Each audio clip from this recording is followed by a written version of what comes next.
la diminution des pensions de retraite, la diminution des allocations, la diminution des minimums sociaux, aucune de ces décisions n'a été prise par le gouvernement français. C'est simplement une question de gestion rigoureuse, la maîtrise de nos dépenses, la réduction de nos dépenses, la soutenabilité de notre dette, être présent aux rendez-vous qui sont les nôtres en termes de réduction des déficits, tout en soutenant la croissance. Donc ce mot n'a été cité ni à Pékin, ni à Paris. Non, mais ce mot de rigueur le fut au Japon en 2010, un mot qui, comme celui de faillite en 2007, avait coûté cher à François Fillon.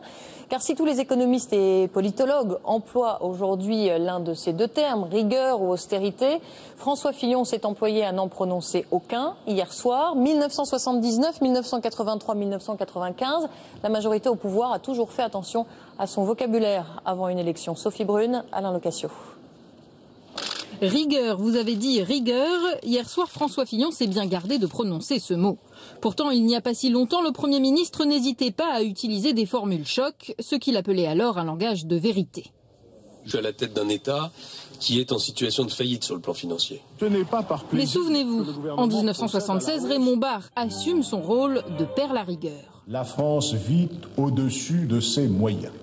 Les plans d'économie qui s'ensuivent sont tellement impopulaires qu'en 81, la gauche prend le pouvoir et Pierre Mauroy arrive à Matignon.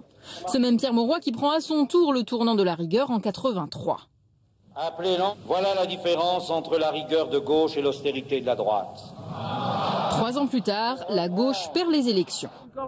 1995, Jacques Chirac fait campagne sur le thème de la fracture sociale, une promesse rapidement enterrée, même si le président élu évite consciencieusement d'utiliser le mot rigueur. La priorité, c'est la réduction des déficits. Et pour cela, il faut prendre des mesures qui peuvent être en contradiction avec ce que l'on veut faire plus tard, de façon à rétablir les équilibres. C'est un effort à faire pendant 2 ans. Et 2 ans plus tard, après des manifestations monstres contre la réforme Juppé, il perd les élections. Le mot rigueur devient tabou, surtout en France.